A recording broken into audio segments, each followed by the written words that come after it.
compared to 3 before. days na lang compared to 5 of Delta. Yeah.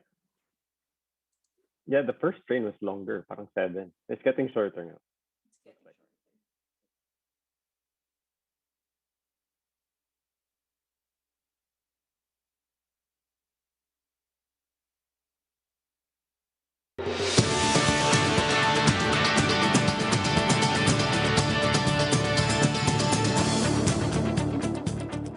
Good morning, you're watching Businessworld Live. I'm Danny Laurel.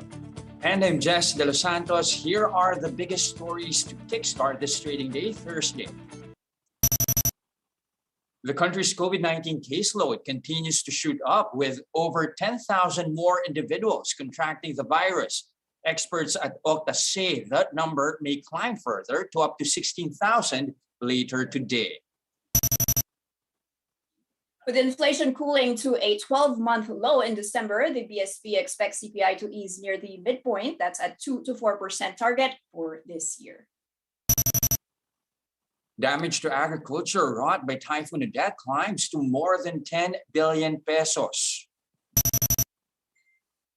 And amid reports of shortage, the Trade Department says supply of paracetamol is expected to stabilize within the week. We begin our broadcast with the ongoing COVID-19 surge in the country. Experts at Octa Research Group forecast infections to reach up to 16,000 today. That's after the health department logged more than 10,000 cases yesterday. In Metro Manila, the positivity rate has climbed further to 45%. And with that spike, more and more people are experiencing symptoms, leading to an increased demand for COVID tests. Mobile journalist Matthew Perez with the rest of the story.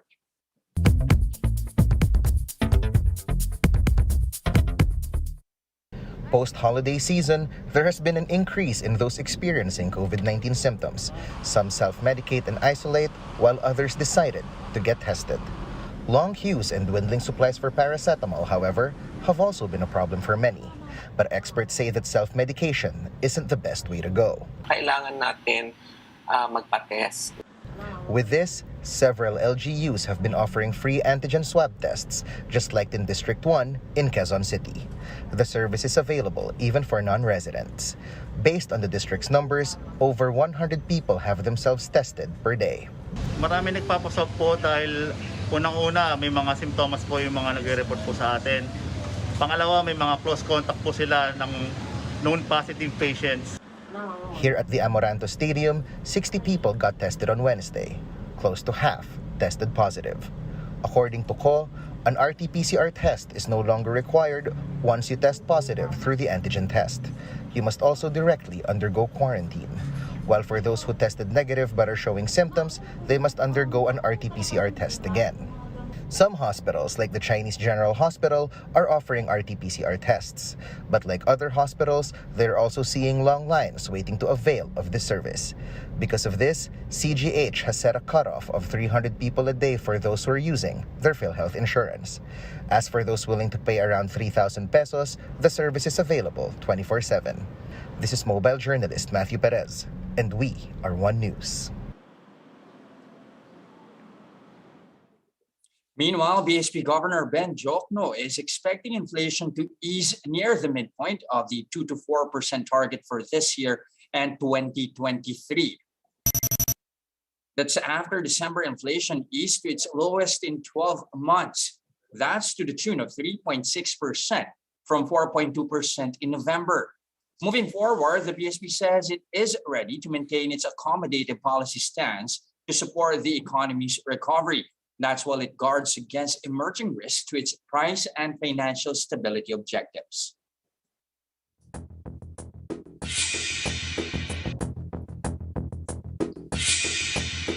All right, Dan, after all the optimistic pre-2022 posts, looks like the first week of the year is going haywire. What's the status globally on the pandemic prevention measures?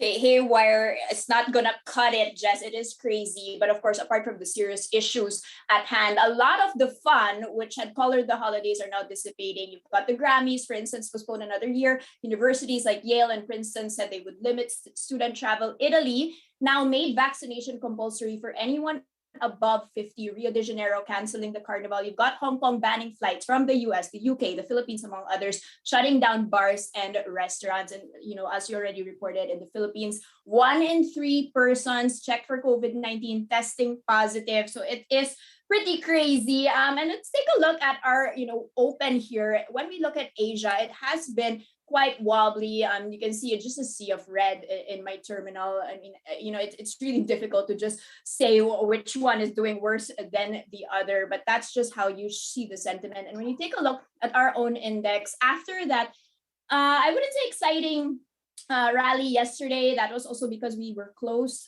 due to technical difficulties the day prior, but we do see quite a strong slide by 1%. We're at 7,016 right now. Let's take a look at some movers dragging down the index this morning. I'm just going to pull out the one-day chart for you. Literally only 2 companies staying in the green. That's San Miguel and Ayala Land. And you're going to be seeing BDO, our largest lender, down by 2 8/10% this morning, followed by Aboitiz, ICTSI, JG Summit. It's pretty broad-based sell-off here. No real, clarity on which ones are dragging that down. But indeed, speaking of BDO, let's take a look at our lenders. They are in focus this morning.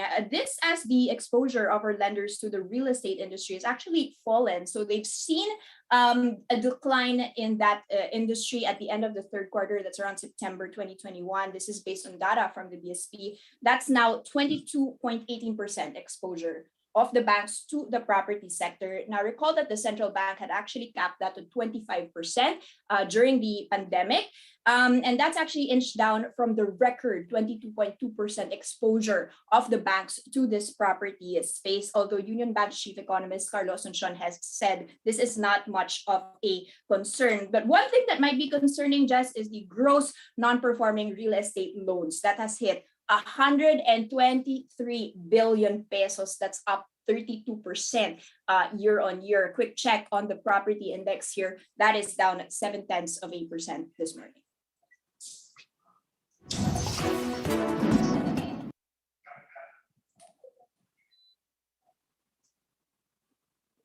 Here are the other stories we're keeping our eyes on. BSP Governor Ben Jokno has been named as the world's best central banker. The recognition was given by global finance magazine The Banker to Jokno for his efforts to stimulate the pandemic-battered economy and to push for growth at the height of the health crisis. The Philippine Star reports that this recognition marks the first time the award was given to a Philippine central bank official. Jokno was first chosen as the Asia Pacific Central Banker of the Year and was afterwards selected best in the world. The SEC has issued advisories against 3 entities offering unlicensed investment programs to the public. Now, in 2 advisories dated January 4th, the regulator flagged Tune Gaga and Outrace Play to Earn for soliciting investments without authority from the SEC. The regulator warned that the schemes offered by the 2 entities resemble a Ponzi scheme. On the other hand, Upmass Innovative Marketing, or UMIM Corporation, was also flagged by the Commission for its unauthorized investment solicitation activities. Its program promises members that you can, quote, invest, wait, and earn without having to do anything. The SEC is calling on the public to report any information on the operations of these 3 entities. Agriculture damage brought by Typhoon Odette has now jumped to 10.8 billion pesos. That's according to the latest data from the Agriculture Department. The typhoon has affected more than 356,000 farmers and fishers in nearly 400,000 hectares of agricultural areas. Damage and losses have been reported in Calabarzon, Mimaropa, Bicol, Western, Central, and Eastern Visayas, as well as the Zamboanga Peninsula, Northern Mindanao, Davao, Soxargen, and Caraga. And the Trade Department is expecting supply of paracetamol to stabilize within the week. Trade Secretary Mon Lopez assures the public that drugstores are already restocking their inventories. Manufacturers also supposedly suggested that there was no need to put a purchasing limit on paracetamol. However, drugstores are still able to impose limits on the allowed quantity to be bought if they see unnecessary bulk purchases. Lopez had previously said that there was no shortage of paracetamol in the market, but he disclosed that there was tight supply for some brands due to the timing of the deliveries. Now, amid the long queues in pharmacies, health experts are urging the public to consult doctors first before buying medicine and avoid self-medication. Marlene Alcaide with this story. With COVID cases on the rise and more people experiencing flu-like symptoms, many are panic buying and hoarding over-the-counter medicines. Several drugstores are now limiting the number of medicines they sell, especially branded ones. The Pharmaceutical Association of the Philippines urges the public to refrain from hoarding medicines. Discuss with your pharmacist kung wala yung gusto mong brand. I'm sure maraming generic na available dyan. Don't buy more than what you need. PHAP President Dr. Beaver Tamesis notes that it is still important to consult doctors. So there's no point na i-combine mo pa yung Biogesic at yung Neozep na isasabay mo sila. Kasi baka umabot pa tayo sa dosage, sa total amount ng milligram ng paracetamol na unsafe na.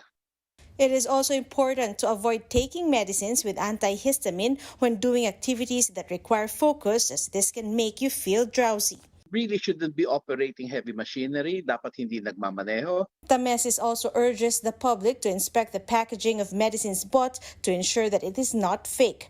This comes after some netizens complained that they were given fake medicines in some stores. Tayo lang ang nagre-require na may generic labeling inside the box on top of the brand name. So dun pa lang kung wala yan, may problema na yung binibili nyo yan. Pangalawa, all of us, all of our companies are required to really put down or print the expiration date and the manufacturing date. So kung meron din nakasulat doon na may license number from the FDA. Kaya importante din yan, hanapin din natin. For those with hypertension and other comorbidities, the message advises them to consult their doctors first before purchasing medicines. For News 5, Marlene Alcaide, we are One News. Pausing for a quick break, and after that, we'll begin talks with ING Bank's Nikki Mapa about the impact of the spike in COVID-19 infections on the country's economic recovery story. More of that and other stories when Businessworld Live returns.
Good morning. You're back watching Businessworld Live. I'm Danny Laurel. And I'm Jess De Los Santos. Another province will revert to stricter restrictions starting tomorrow. That is Laguna, which will also be placed under Alert Level 3. Acting presidential spokesperson Carlo Nograles said that the interagency task force approved the recommendation to escalate Laguna to Alert Level 3 due to the rising number of COVID-19 cases in the province. Laguna will join Metro Manila, Bulacan, Rizal, and Cavite under this classification until January 15. The contract for around 15,000 contact tracers under the DILG has expired, leaving a gaping hole in the country's contact tracing efforts. Now, despite the looming Omicron surge, contact tracing czar Benjamin Magalong says they won't know until February if they will have funds to renew these contracts. Some tracers have started working without compensation in hopes that they will be rehired in the next few days or weeks. For now, Magalong says LGUs will just have to hire their own contact tracers. Magalong also expressed frustration over the bureaucracy. Frustrated despite the fact that you keep on reminding them, talagang merong sistema siguro talagang napakabagal. So, yung lagi ang in-emphasize natin, a sense of urgency, but unfortunately, kung minsan hindi na-observe.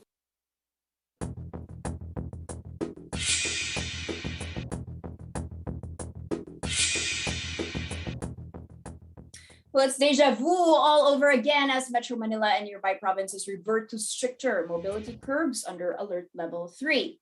Well, Dan, same, but quite different as well, with more restrictions for the unvaccinated and vaccine coverage also wider compared to the past surges. How then is this going to impact the country's recovery story this year? Let's get insights from Nikki Mapa, ING Philippines' senior economist. Good morning, Nikki.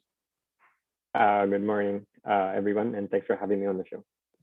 Okay, so now, how much of a threat are we seeing here with the current surge here in the country? Most officials just stopping short of saying really that this is already Omicron driven, and based as well from what we're seeing from trends across the globe, what would you say is the best and worst case scenario here, especially when it comes to growth outlook?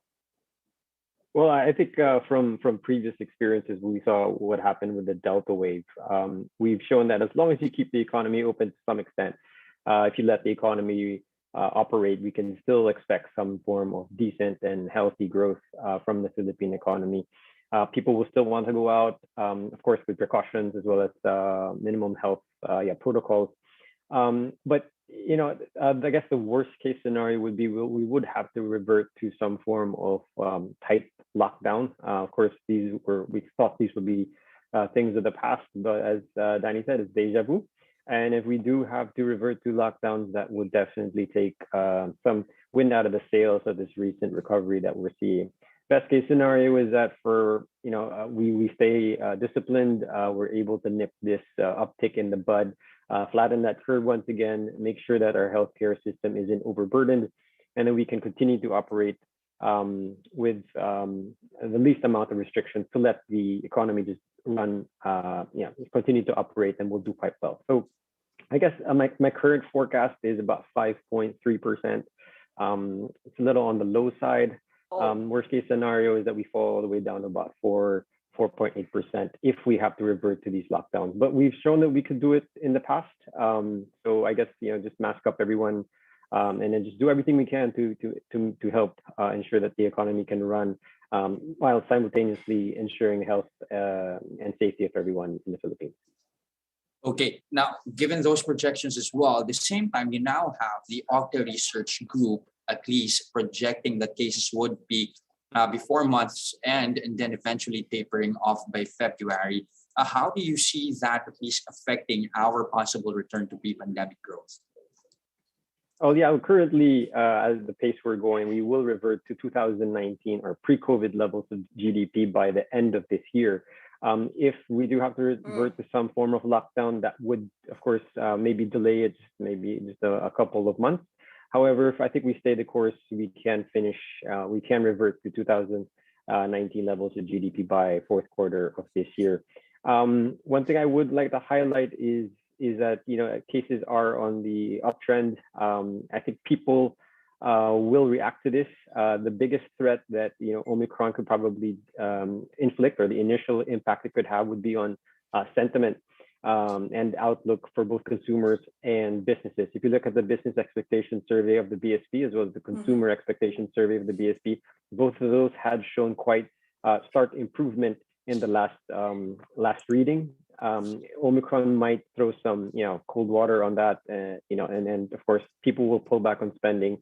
Firms will also hold back on making these expansion plans. So one thing is, we just have to try to keep on, nipping that in the surge in the bud. As these data scientists point out, it might be a while before we can do that. But yeah, just try to stay vigilant, everyone.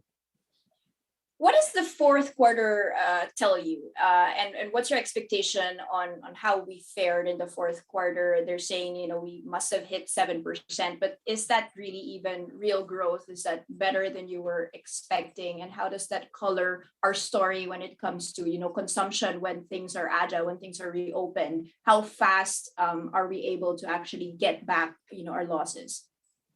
Yeah, I think we would have hit 7% GDP for the fourth quarter of last year. If you had just gone out even for one day during the fourth quarter, you'd see that it felt like the Christmas of old. Everyone is out. No, it was just everyone was in a mask, but places were crowded. Traffic was back again. That, of course, is going to take some shine out of that fourth quarter number. There was substantial damage in the Visayas and everywhere that the superstorm passed through. So I think that takes some push from fourth quarter GDP. But 2021 was always going to be the year of the base effect. If you remember, 2020 growth was or GDP was negative 9.6. So yes, we're seeing some good numbers, 7.1 in the third quarter, maybe 6.8% in the fourth quarter. But all of this is from a low base coming from 2020. So I think what we really have to show or see in 2022 is whether or not the Philippines can grow at this pace, sans the base effects, without the base effects. And I think that's the true measure of if we're back at pre-COVID pace of expansion. And of course, also the timing of when we get back to that 2019 level of GDP. What's the global growth story looking like now, Nikki, with a couple of at least developed countries already understanding the severity or lack thereof of Omicron? How is that impacting your outlook on global growth, but also how we're going to be impacted by that? Yeah, it's very interesting. If you want to look at you want to sort of gauge where we think growth will be in the next few quarters, it's good to see how central banks are planning their next few moves. The ING research portal has a sort of a cheat sheet of where central banks will be moving in the next few months. And you have where the Fed's going to be, where ECB is going to be, BOJ, etc. And it's very interesting to see that most central banks are priming for some form of tightening, led of course by the Fed. But interestingly, the central bank that's sort of going the other direction is the PBOC. It looks like China is sort of trying to support their economy as they go through some of the challenges, the hangover from 2021. So that tells us that growth in the U.S. will be good with the Fed signaling 3 rate hikes, but in other areas like China, it doesn't look as rosy. So that just tells you that the global growth story will still be bumpy if you have the second largest economy in the world facing some challenging times. Well, given that, Nikki, how long do you see the BSP staying accommodative, and how has it even helped us? I mean, loans are remaining stagnant. You have offshore central banks tightening, and like what you mentioned, inflation likely to creep up as well. Yeah, BSP credit policy rates very aggressively during the start of the pandemic, and some analysts were saying that it hasn't really translated to any form of benefit for the economy. However, well, first of all, there is a lagged effect for any form of rate cut or rate hike. So we're starting to see that lagged impact start to bear fruit with, I think, 3 months of expansion to close out 2021. One other thing I wanted to highlight is that throughout the pandemic, there was one sort of segment in bank lending that stayed positive throughout, and that was salary loans. And that just tells us that bank lending has actually been able to support household final consumption, especially for those who had a hard time maybe. The unemployment situation was quite challenging last year, and maybe will still be this year. But salary loans, because of accommodation from the BSP, remain quite healthy, and helping individuals bridge the gap and make ends meet throughout this pandemic. So that's sort of carried on, and I think with BSP trying to hold on just a little bit longer to keep as much stimulus, afford as much stimulus to the economy as they can. However, I think by the second quarter of this year, BSP might have to change that tune. They yesterday they stayed a bit still very dovish, Governor Jokno. However, I think once the Fed starts hiking policy rates, this is the moment when the teacher says, pass your papers, hands up, finished or not finished. We'll, regardless of what's happening in inflation dynamic here in the Philippines, regardless of what's happening in growth, I think once the Fed starts hiking 3 times, you're going to have to take notice. Okay, and let's talk about that inflation stories, Nikki. So December inflation lower than expected. That's the strongest demand month. That's also the Odette month. What's going on here? Is that a good sign or is that a bad sign that there was no demand-driven inflation, or also that the effects of inflation are going to be lagged and we might have a difficult first quarter in terms of consumption? Yeah, well, two points that you made there. First is there's a story that the demand pressure has been soft in 2021. Well, it has been improving because of the economic reopening, but demand pressures remain still relatively soft to previous episodes. So even if we had all this revenge spending, all this eating out and all that, demand pressures were unable to really push inflation much higher. So only a 3.6%, back within target. And just the entire dynamic of the supply side driven inflation numbers of last year sort of really highlighted there. But one thing, I was actually expecting a much higher number because I was forecasting food prices to go up. And it just tells us that maybe the impact of Odette, the 10 billion agricultural damage, is going to be sort of logged back or logged forward to January 2022 and maybe February 22. So we, despite the 3.6%, the sort of surprise on the downside for inflation for December, we might see slightly higher prints in the first quarter of this year. So yeah, as some people were indicating that there would have like a delayed impact. Okay, and plus you've got elections on May. Is the spending going to be, inflationary, or is that going to actually spur growth? What impact is that going to have on the economy? And if so, do the policies really matter at this point in time when we talk about sustainable recovery? Yeah, well, first on inflation, I think for the most part of this year, we could see inflation a little more subdued, a little more, benign, maybe not down to 2%, but right at the 3%, maybe slightly above the 3% handle for inflation this year. Several things happening. We have the CPI rebasing by the PSA. PSA is clocking forward the CPI base year to 2018. Because of what happened in 2018, we saw extremely high inflation numbers back then. Base effects will keep inflation pressures, or at least the headline number, look a bit more subdued for this year. Secondly, you're seeing OPEC starting to pump more oil. They have agreed to increase supply given the tight market conditions. That should help ease global crude oil prices, and that's also going to translate to lower inflation here in the Philippines. Now, on the election-related spending, yes, that should have that should fuel some demand pressures on inflation. Growth-wise, I think it's going to be, of course, it usually is a positive. And there are two things that drive the boost during election years. First off is, of course, your consumption numbers. There's more money changing hands, so consumption tends to get a boost. But one other thing that people always tend to miss is that it's public construction that usually drives this push. Maybe congressmen or politicians who are trying to finish off their budgets ahead of the polling time. So maybe we start to see more infrastructure projects completed, and that of course drives growth in those areas. In one thing that people also don't mention is that after the election season, let's say the second half of the year, government spending does tend to dip quite substantially. After a new administration takes over, you get new people coming in. The cabinet will most likely be changed up. So you're going to see, the learning curve for officials to take root, take some time for spending, at least from the government side, to kick up again. So I think that's one thing we have to sort of be watchful for, is that government spending has been supporting GDP for the past 2-3 years. All of a sudden that disappears, we could see some, that could weigh on overall GDP this year.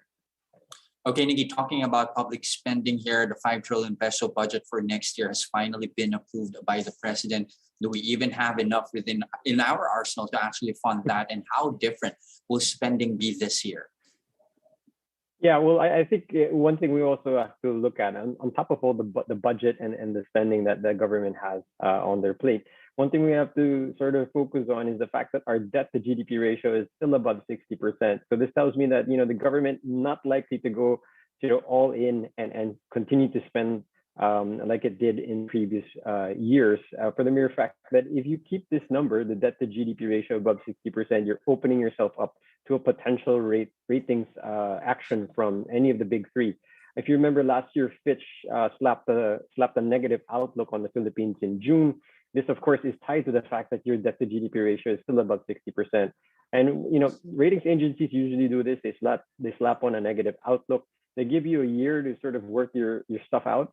And by June, if we still have our debt to GDP ratio above 60%, I think we're up in line for some form of ratings action from one of the big three. So with that in mind, I think the government is going to be very mindful of that, and they're going to try to rein in spending just to make sure that they can try to stop the bleeding, make sure that our debt to GDP ratio hopefully comes down a bit, so that gives Fitch some reason to not give us a downgrade. All right, debt to GDP ratio, definitely something we have to be keeping tabs on for the rest of the year. Thank you very much for your time this morning, ING senior economist Nikki Mapa. Thank you. Take care. Stay safe. And that's a first look into the business day this Thursday, January 6, 2022. I'm Jess De Los Santos. And I'm Danny Laurel. Mask on, wash hands, stay safe, Philippines. We are One News.